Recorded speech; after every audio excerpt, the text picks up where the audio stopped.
They discovered it, they read it, and they applied it. It's the golden thread that connects the titans of the self-development industry, the source that spawned millions of millionaires, the original blueprint to success. Think and Grow Rich by Napoleon Hill. Think and Grow Rich. Napoleon Hill, Think and Grow Rich. It's a classic. A classic. And I love Think and Grow Rich. I love it. It's right here. I mean, it's one of my favorite books of all time. Think and Grow Rich by Napoleon Hill. This material is what changed my life. This is the material I study every day. From being an immigrant woman, coming from poverty, and really coming to America and literally achieving the American dream. I can't even tell you how grateful I am for this man, for what he did for me and my family. Whatever the mind can conceive and believe, the mind can achieve. People don't realize is that when we let our ego get in our way, ego is the loss, the fear of loss. So need to be right, the need to be offended, the need to be hurt, fearful. When that trajectory changes, what happens is you continually go the wrong way. So my job as a coach is to say, let's get into the enjoyment of the direct pursuit of my potential. Right? And so when the light went on, it was not about the potential of making money and being an entrepreneur, which is one of my specialties. And I said to him, look, this is an opportunity now to show how great you really are. We can't let the outside voices, right, determine our success.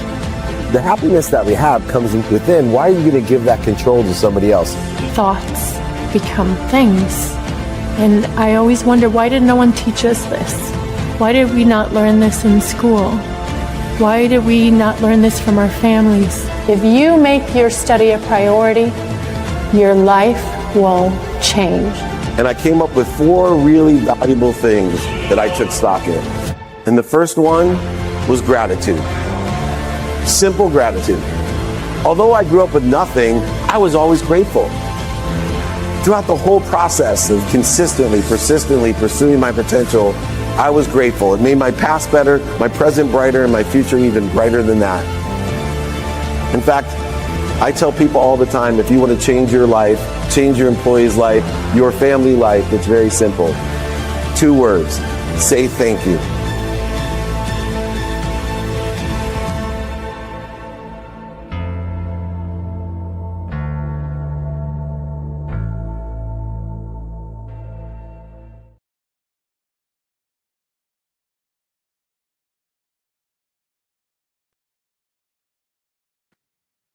Good afternoon, everyone. It is the Napoleon Hill training, and we're blessed to be here today on the president of my company's birthday. I want to a great shout out to Colleen Malloy, who's been with me, and she has once again outdone herself. And happy, happy, happy birthday. May all your wishes come true. And don't forget, you can wish for more wishes, which is very blessed as well.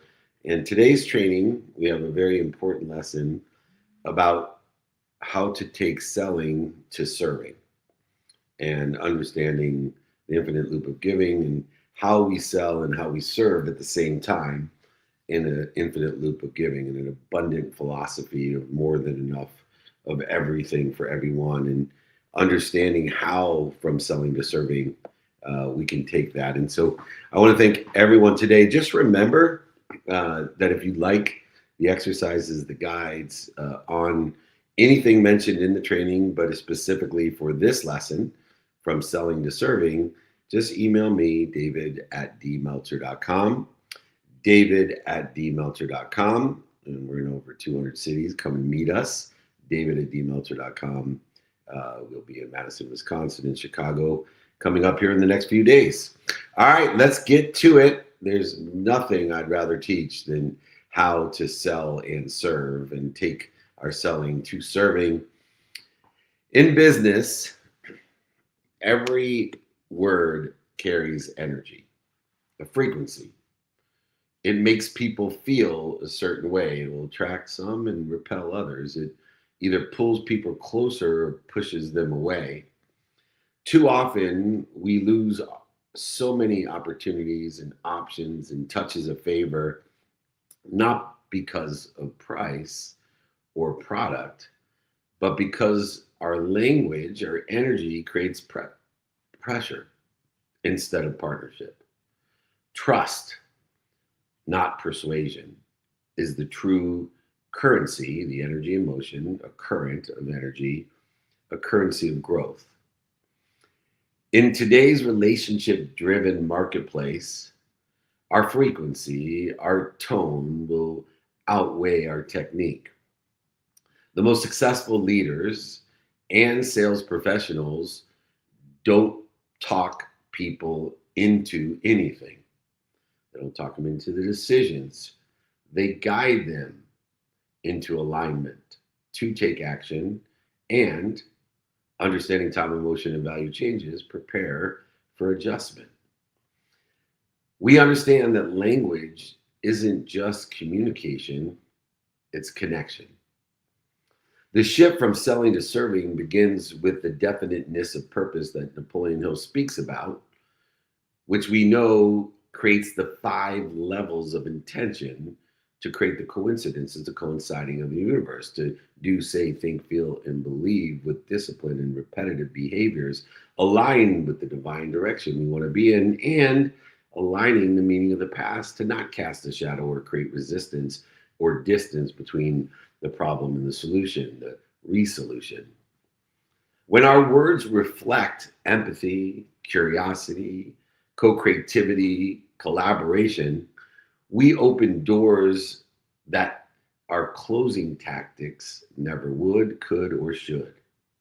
The way we speak determines whether we compete for business or co-create for success. Are you repeating and competing for business, or are you co-creating, collaborating, and coordinating for success?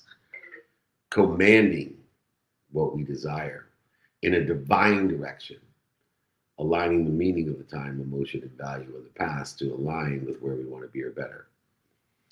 This framework today, which I'll email to you, david@dmeltzer.com, this framework will help us master the language, the frequency of trust. Let's replace pressure with partnership, authority with empathy, and persuasion with purpose. Because when our words align with our hearts, our business aligns with opportunity. When our words align with our hearts, our business aligns with opportunity. The first lesson to take the selling into service is to understand that pressure-driven phrases trigger resistance and creates a distance between us and what we desire, the divine direction, and make our clients feel conflicted, cornered, not cared for. Authority without empathy creates distance of resistance, doubt, fear, and reaction to it. I work with so many different salespeople, and they start with, let's get this signed and kick things off, or we've seen this 100 times. It sounds efficient, but we need to erase the individuality and the urgency on the client side. We need to be more understanding of value of, would it help you if, or do you know anyone that can help me? Knowing that every word carries a vibration, every word carries a frequency. It is certainty without curiosity, which lowers trust because it removes the client's collaborative voice from the conversation. We're talking to people instead of learning what they're listening for. It's a non-intentional, unconditional methodology that works through a frequency of vibration. We want to eliminate the certainty of self and create a certainty in the universe.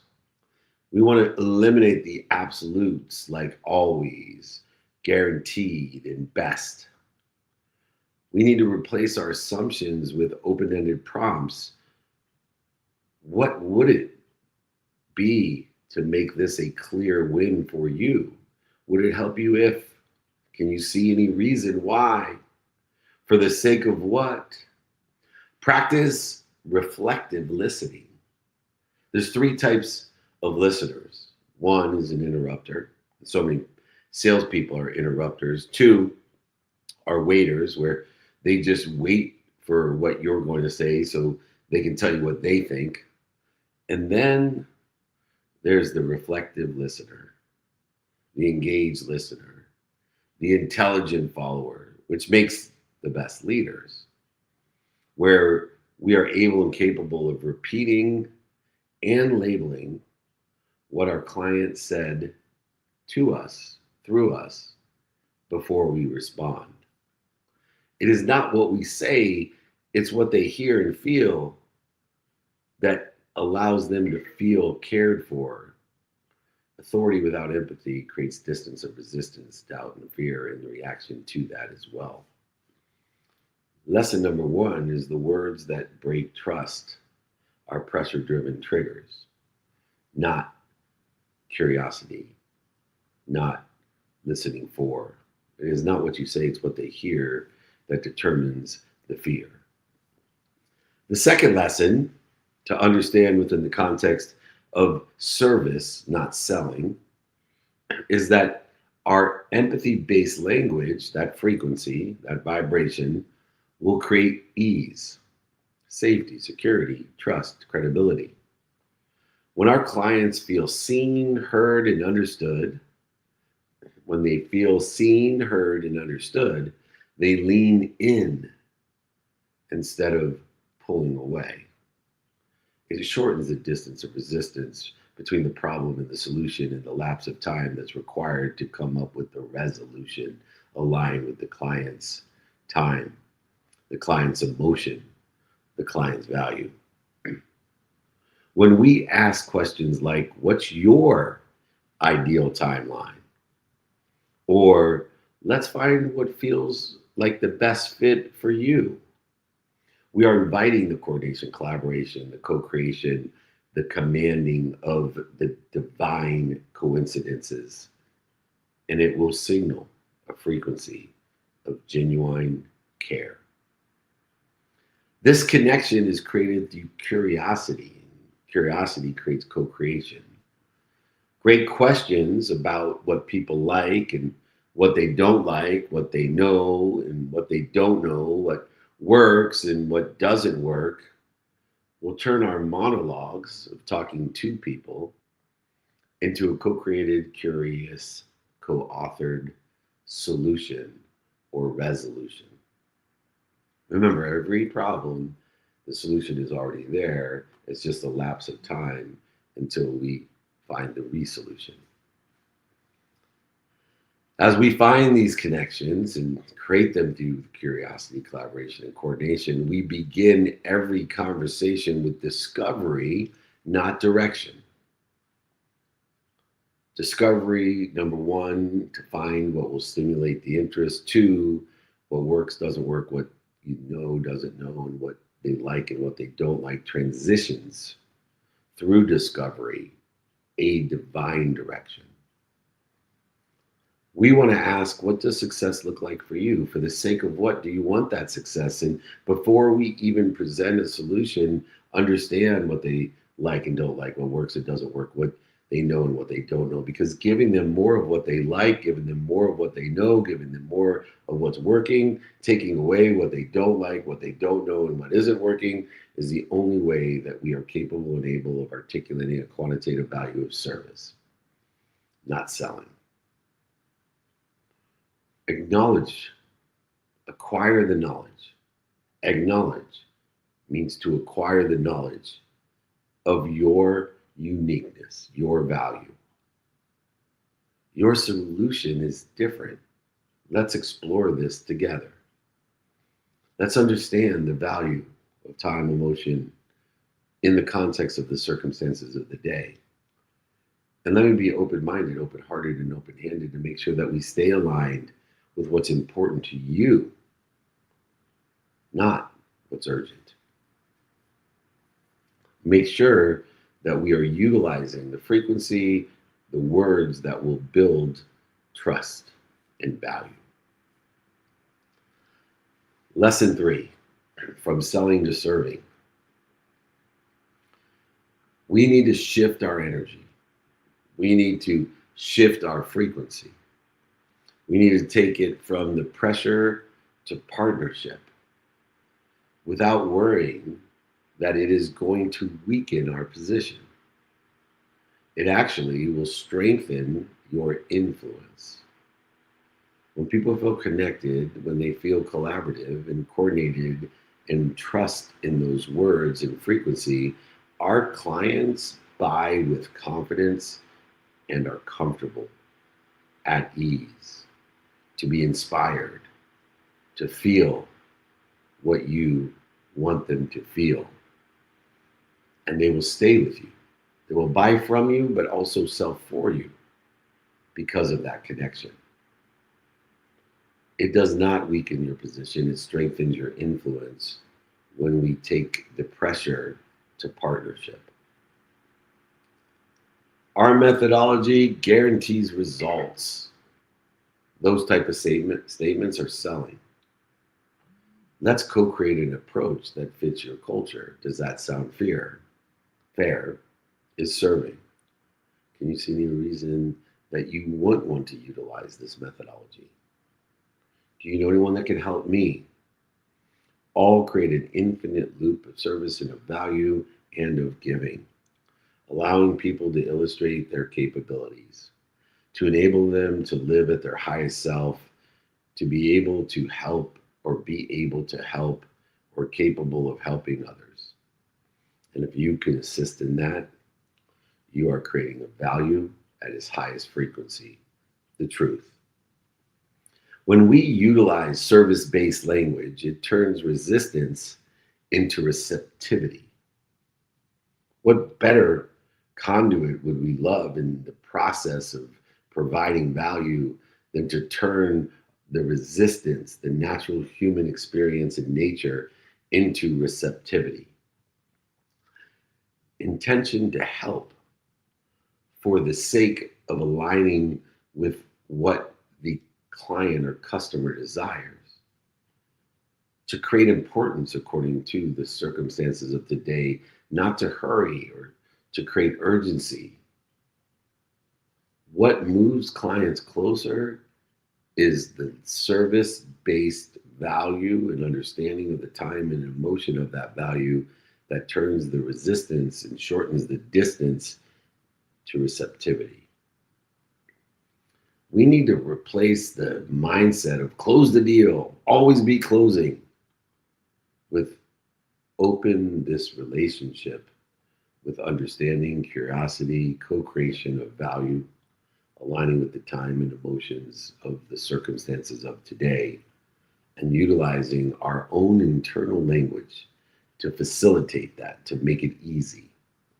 We need to find the mutuality in the agreements, written, verbal, implied, with consideration or out. These mutual wins need to be included in a go, no-go plan, agreed upon by both parties, up front.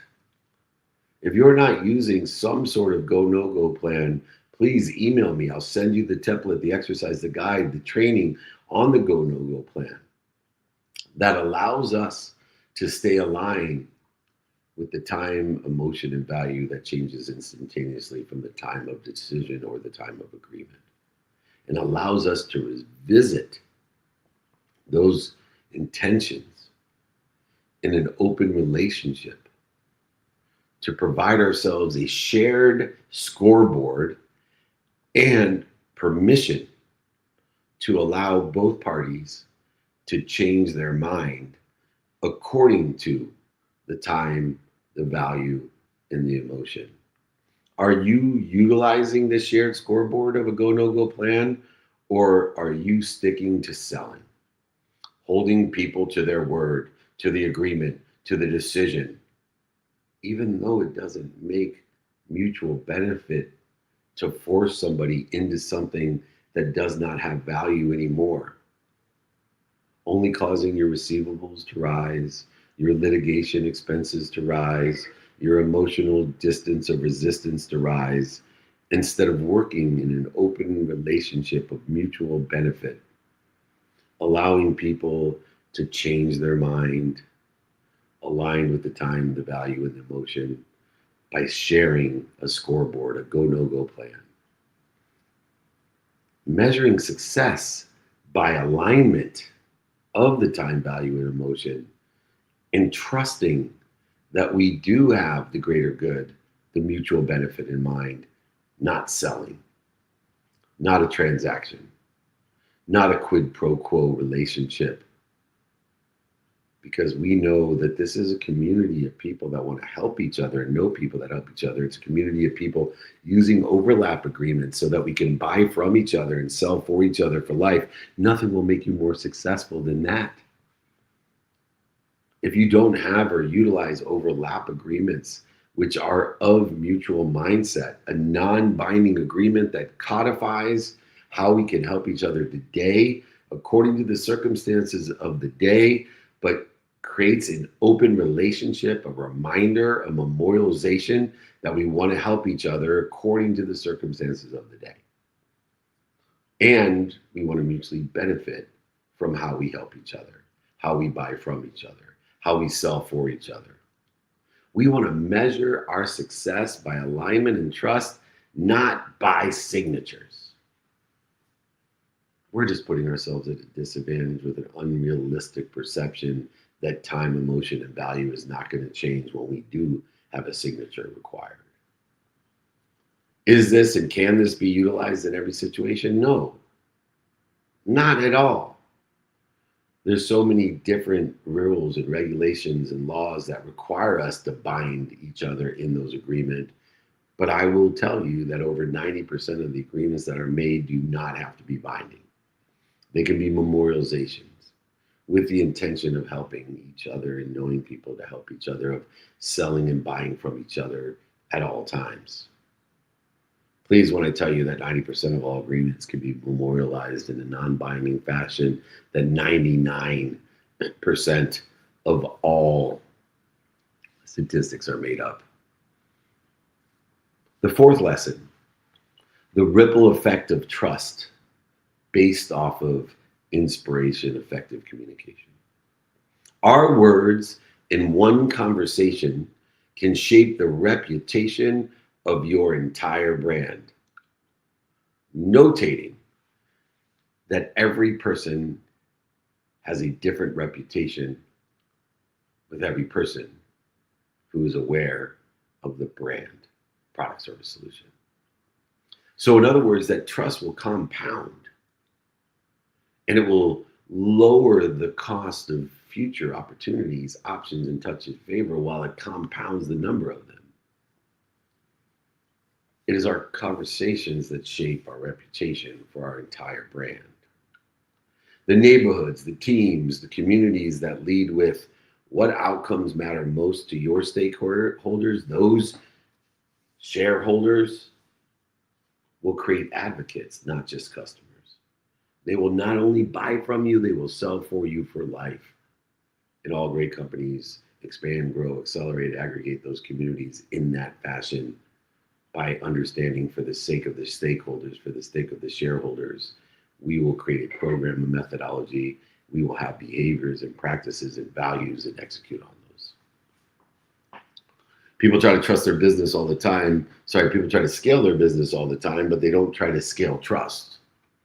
Because I don't think they're aware within the service realm, within the infinite loop of value giving, trust is most scalable. Consistency and persistency with empathy and alignment make growth easier, faster, and exponential in its outcomes. It's also less expensive. So it deals with mercy, and it deals with humility, and it deals with frugality over time. Three of the core components of a neighborhood of a frequency, one in which they are merciful, grateful, humble, remembering, recollecting that we're either humble or we're about to be, but also frugal, that we're looking to save more and spend less for more value, for more time, for a greater feeling of emotion. We need to continue to build this language of trust, to scale the language of trust, to guide us with examples of preferred phrases of what it be of service or value to you? Would it help you if? Do you know anyone that can help me? When we open our meetings with shared intent of these are the divine direction, the trajectory, the goals that we have aligned today for mutual benefit. And beyond opening meetings with the intention of shared value, to debrief after the calls in the meeting, to note the language that resonated, that we felt strongly about and agreed with and felt strongly about and disagreed with, to refine our capability of articulating that value. The most essential part of value is to be able, in this service-based selling system, to be able to articulate the value. So many of us keep it a secret. We assume, notating when we assume that you make an ass of you and me, but we don't make any money, we don't create any abundance in that philosophy. We have to understand the ripple effect of these behaviors that aggregate, that accelerate and compound with trust, a scalable mechanism based off of effective communication, inspiration, in spirit. And then the fifth lesson of selling to service is the power of intention. The power of what we do, say, think, feel, and believe. It is this that is our energy. Our words are energy. Our feelings are energy. Our beliefs are energy. Our actions are energy. And they can amplify anxiety or accelerate agreement. It is the tone, the timing, and intention that shape the trust that drives every single opportunity. So many leaders that I work with who grow fastest, they don't talk anymore. They just listen. They listen better. They ask better questions. Stop talking to people and start listening for, and for the sake of what? For mutual benefit. We can turn every pitch into a partnership by communicating from service, not scarcity, remembering the mercy, humility, and frugality that exists within abundance, not scarcity. We don't need to sell harder. You need to speak softer. We need to speak softly with clarity and curiosity and confidence to create that harmony of value, taking into consideration the changing time, emotion, and value. We should continue to review our client conversations every single week for what we feel strongly about and agree with and disagree with, to adjust from the alignment and actions that we took. We need to remove the pressure phrases, the urgency instead of the importance, the value of shortening that distance of resistance that exists between the struggle, the pain, and the solution that resists, that shorten the distance of the lapse of time that it takes to find the resolution, the resolution. Speak softer, remove pressure, and add partnership phrases. Would it help you if? Do you know anyone that can help me?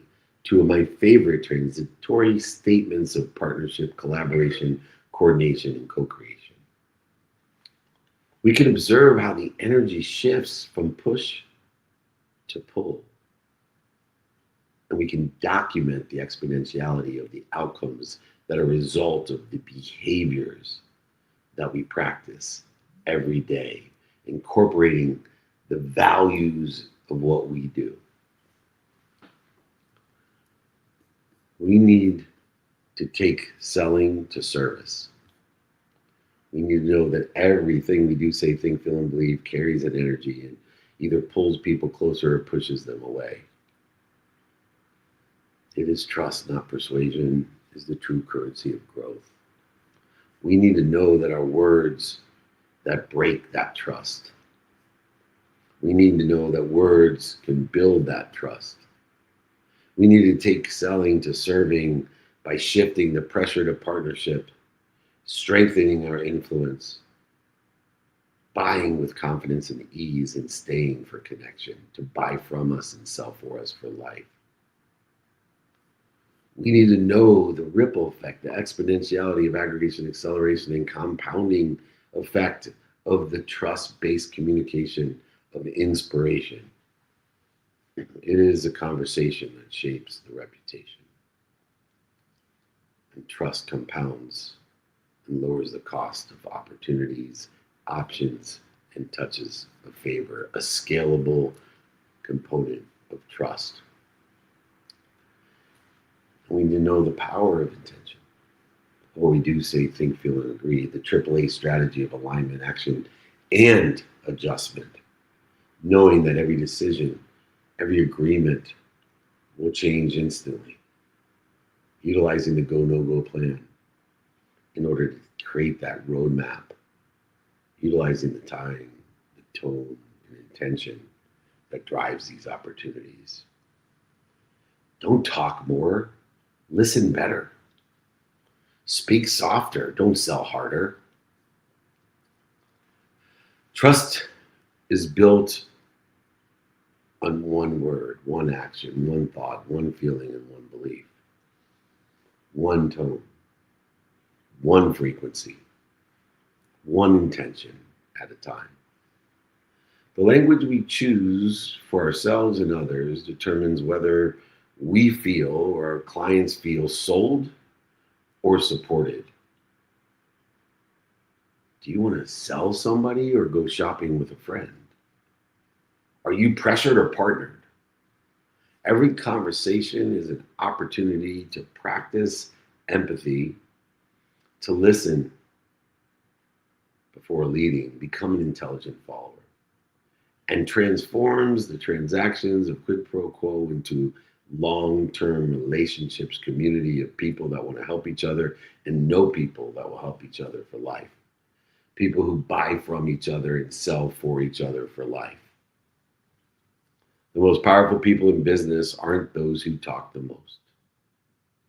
They're those who connect the deepest by doing, saying, thinking, feeling, and believing, aligned with the frequency and neighborhood of those that they want to share their value with, of service. When we replace the need to prove with the desire to serve, resistance will fade, it will shorten its distance, and receptivity will grow. Our voice can be our greatest asset or our greatest liability. Use it to elevate others, and it will elevate yourself to align intentions of doing, saying, thinking, feeling, and believing, and create clarity where confusion once lived. Because in the end, people will not remember your pitch. They will remember how you made them feel. Do, say, think, feel, and believe with trust. Lead with service. And let your words become the bridge between value and vision. That is how we bridge from selling to serving. This has been our Napoleon Hill Institute training, weekly training.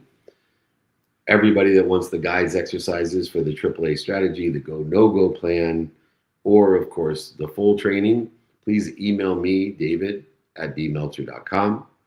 We're in over 200 cities a year. Please text me if you'd like to be aware of those cities or invited to events in those cities. 949-298-2905. If you like the guides, the exercises, my book, david@dmeltzer.com. If you're annoyed by this shit, do not text me at 949-298-2905. And you better probably work on the resistance if you're annoyed or have a need to be offended. Not a good look. From service to value. This has been the Napoleon Hill Institute. We'll be in Madison, Wisconsin, and Chicago coming up Friday, Saturday, and Sunday. Come and join us. Then we'll be in Monterey, California, Las Vegas for season 9 of Office Hours and the Global Gaming League VIP experience in between the 2 days. Then we'll be filming Go Fund Yourself, the #1 show on Cheddar. If you want to join us or be a participant in the show, just email me. And then to SoFi Mastermind. Then to New York City, VIP dinners and speeches and interviews, and then to Jacksonville with the Aspire crew, back to New York City, believe it or not, then the Aspire tour in Columbus. That'll take us for a few weeks, but that's how you get to 200 cities a year. We'd love for you to join us. All you got to do is reach out, david@dmeltzer.com. I want to thank Napoleon Hill Institute, Cleona O'Hara especially. Thank you for giving us the opportunity to share the modern day Napoleon Hill philosophies applied today to selling. Take your selling to service. Be more interested than interesting. Be kind. Be kind to your future self and do good deeds. Hit it, Gigi. They discovered it, they read it, and they applied it. It's the golden thread that connects the titans of the self-development industry, the source that spawned millions of millionaires, the original blueprint to success. Think and Grow Rich by Napoleon Hill. Think and Grow Rich. Napoleon Hill, Think and Grow Rich. It's a classic. A classic. And I love Think and Grow Rich. I love it. It's right here. I mean, it's one of my favorite books of all time. Think and Grow Rich by Napoleon Hill. This material is what changed my life. This is the material I study every day. From being an immigrant woman, coming from poverty, and really coming to America and literally achieving the American dream. I can't even tell you how grateful I am for this man, for what he did for me and my family. Whatever the mind can conceive and believe, the mind can achieve. People don't realize is that when we let our ego get in our way, ego is the loss, the fear of loss. So need to be right, the need to be offended, the need to be hurt, fearful. When that trajectory changes, what happens is you continually go the wrong way. So my job as a coach is to say, let's get into the enjoyment of the direct pursuit of my potential. Right? And so when the light went on, it was not about the potential of making money and being an entrepreneur, which is one of my specialties. And I said to him, look, this is an opportunity now to show how great you really are. We can't let the outside voices, right, determine our success. The happiness that we have comes within. Why are you going to give that control to somebody else? Thoughts become things. And I always wonder, why did no one teach us this? Why did we not learn this in school? Why did we not learn this from our families? If you make your study a priority, your life will change. And I came up with 4 really valuable things that I took stock in. And the first one was gratitude. Simple gratitude. Although I grew up with nothing, I was always grateful. Throughout the whole process of consistently, persistently pursuing my potential, I was grateful. It made my past better, my present brighter, and my future even brighter than that.